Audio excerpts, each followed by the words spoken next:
So this is what's happening. Over 30 countries are confirmed as being affected by the PRISM program run by the NSA, which is, as we know, run by the 1%. They're the guys who illegally rendered Bradley Manning to Kuwait and then tortured him. These are the same guys who sucked that idiot Howard into an illegal war that is still causing explosions in Iraq as we speak. These are the same people who have got innocent men locked up in Guantanamo Bay and are torturing them, force-feeding them. These are the guys who are in your computer, your phone, your home, my home. These are the guys who at that highest level get access to this information. And if you think there is a benign protective resonance to them taking all of our information and everything we do, think about these guys. These guys are sending drones to kill kids in Afghanistan, Pakistan and Yemen. But do you understand that this wave, the 4 or 5 years I've been working alongside my friends Anonymous, the Occupy movement, the Indignanos, Idle No More, online and in real life, this is a very rare opportunity. If we don't stand up now, we're going to have to bend over for decades. We are neither helpless nor hopeless in this endeavour. We have truth on our side. Our government, sadly, does not. What can we do about it? We can be the media. This is something we say online all the time. I have found uniformly, once people find out what is going on and understand how it affects them now and into the future, not only are they hungry for more credible news, they are ready to act. Whether it's with Macru, with a distributed denial of service, or in some extreme cases, an SQL injection up the booty, sometimes you got to do what you got to do. You don't have to be like that. All you need to do is find credible information and share it with people whose IQ is above 0. They will see this is not a good thing. We must become the news because Channel 7 ain't here. Why aren't they here? Corporate interests, the same ones served by our security apparatus. And they're fighting to shut us down with censorship of the internet. This is a global movement, and you might not be able to see it here now, but I have been living online since social media started, and I can tell you, we are legion. Expect us. We shouldn't need to say why we want to protect our privacy. It's a right. The people who want to invade our privacy, the people who want to see our secrets, they should have to give very strong, extraordinary strong reasons why it's necessary to do that.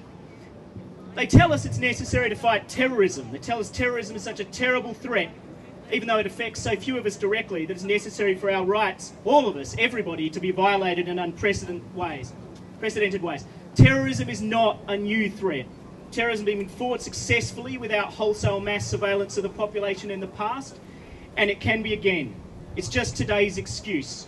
Previously it was the Cold War on the threat of communism, or the threat of anarchism, or ethnic conflict. There will always be an excuse for the government to invade our privacy. They will always find an excuse, and these excuses will never be enough to justify spying on every one of us the way they want to do today and the way the NSA is. They tell us it's necessary to sacrifice our privacy to protect our security. That doesn't make sense, because our privacy is part of our security. Privacy is what keeps us secure. Every time our private information is shared or accessed without our consent, the risk that will be used against us increases. Warrants and proper oversight by an independent judiciary are vital. But what is better yet? If we do not need warrants to protect our private data, because that data remains private and was never collected in the first place.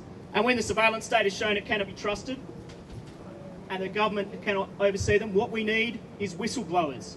Surveillance state hates whistleblowers with a passion. We've seen this again and again, the way it treats. We've seen it the way they treated Bradley Manning. We've seen it the unprecedented ways they're willing to create diplomatic incidents just in their desperation to get their hands on Ed Snowden. Whistleblowers against the surveillance state risk their lives, risk their liberty, and knowingly give their previous careers and their previous lives as private citizens up. Bradley Manning exposed war crimes. Ed Snowden exposed massive illegal covert surveillance of most of the world.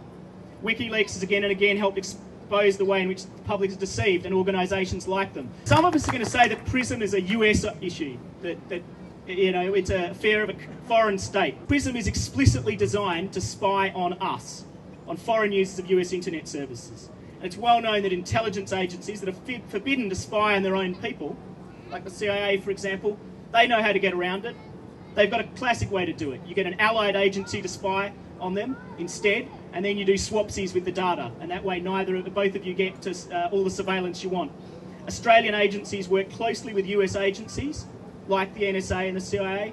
We operate joint facilities.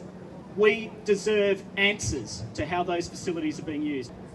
Electronic Frontiers Australia has begun, with several other allied groups that were all mentioned, we've begun a campaign called Citizens Not Suspects. And to keep the pressure on our government over these issues, I urge you all to support it. I was asked to mention crypto parties and a bit of an explanation of what they are. Crypto parties, we are indebted to Asher Wolf, an activist from Melbourne who founded this movement. A crypto party is an organisation where we simply get together as a group of private citizens and those of us who understand the technical technologies of cryptography and other technologies that we use to protect privacy, help others to learn how to use them. It's for those of us who are activists who are knowledgeable about these technologies and their details to help other activists, journalists and others that need their privacy protected to use these tools. So just to finish up, we're often told if we've got nothing to hide, we've got nothing to fear. That's a lie and a deceptive distraction. We have a right to privacy. It doesn't matter why we want our privacy protected, it's our right. Just as we have a right to know who comes into our homes and be sure that they have a legal reason to be there, we've got a right to know who's looking at our email.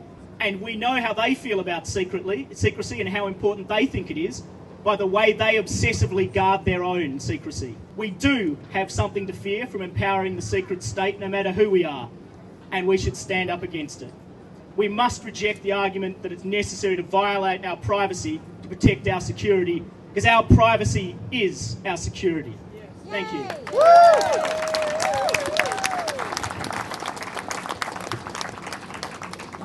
If you are from ASIO, please put your hand up.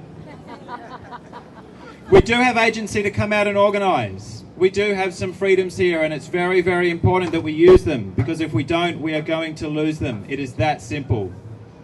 The freedom to communicate, the freedom to organise, the freedom to publish underlie all our other freedoms.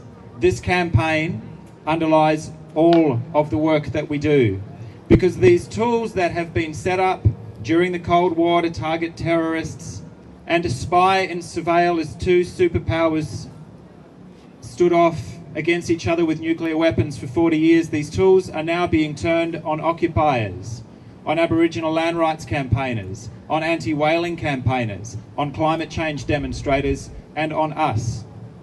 And maybe 3 weeks ago, before the PRISM revelations, if I'd have come up here and said that, you'd have fitted me out for a tinfoil hat. But it is real.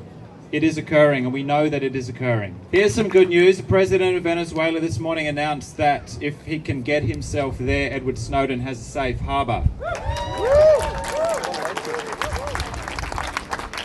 If he can get himself there. As we have seen what the United States will do overtly and covertly, the grounding of the President of Bolivia's aircraft that was referenced earlier, that's an act of air piracy. That is illegal under international law. You don't get to do that. That is what is occurring, and that's how far these people will go to try and track down the one who disclosed the crimes that are being perpetrated in the name of United States citizens and then in the name of Australian citizens, because we are into this up to our necks. Isn't it a shame that if Mr. Snowden can make his way to Venezuela, he may never be able to leave? And it certainly wouldn't have been safe to offer him asylum here in Australia, because our government would have handed him over without a second thought. He wouldn't have been safe here. He wouldn't be safe in the United States either, where Private First Class Bradley Manning has been held naked and in solitary confinement for 3 years without a trial. And now he's undergoing the kind of show trial that might be familiar to some of those a little bit older who remember watching that stuff on grainy black and white footage coming out of the Soviet Union during the Cold War, where they set people up, not just to punish them, but to act as an example to those who came after. So we can encrypt our email, we can use anonymising services, and we can take back that personal agency. That offer of a crypto party, that idea of Ashes that actually spread around the world, take it up. Keep an eye on that site, and when you see that notice go up, take it up. because those are the tools of personal safety. If you're organising around this stuff, you owe it to your collaborators, your colleagues, your co-conspirators to maintain a bit of data security, because not everybody wants to be a public figure. Some of us chose to be up here, some of you didn't, and you still nonetheless have the right to anonymity and privacy while still doing this work.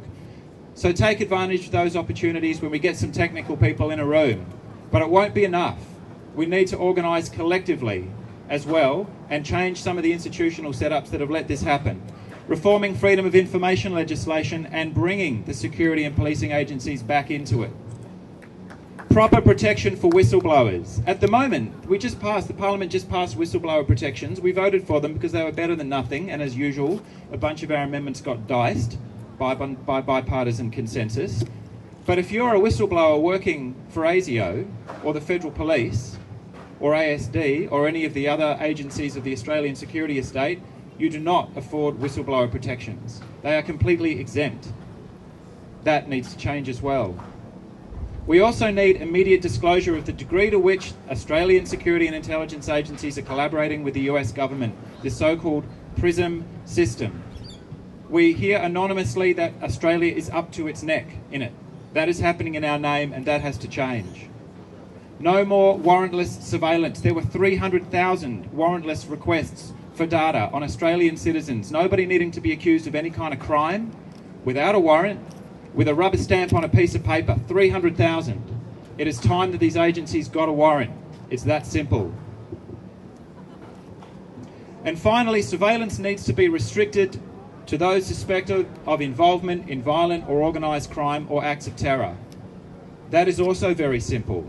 We need to turn the cameras and the techniques and technologies of ubiquitous surveillance away from journalists and civil society actors, people like Julian Assange and his team, the occupiers, the organisers, the people who are bringing us together, the people who are leading the movement for a global civil society around the world. This is not terrorism. This is democracy. So contact your MPs and ask them why they are so completely silent on this issue, and if you're not satisfied with your answer, then we have some very interesting opportunities coming up between now and whenever the hell the election's going to be. Start replacing them. There was no golden age of internet privacy. The internet was invented by the United States military-industrial complex, and maybe they just want it back. But too late. It has been turned into a tool of global civil society, and it is a tremendously important and powerful tool of democracy. So let us use it to the fullest extent of the powers that are given to us, and organise collectively for the kind of world that we feel our kids would be able to live in. Thanks very much for coming out today. Thanks for the crew brought us together.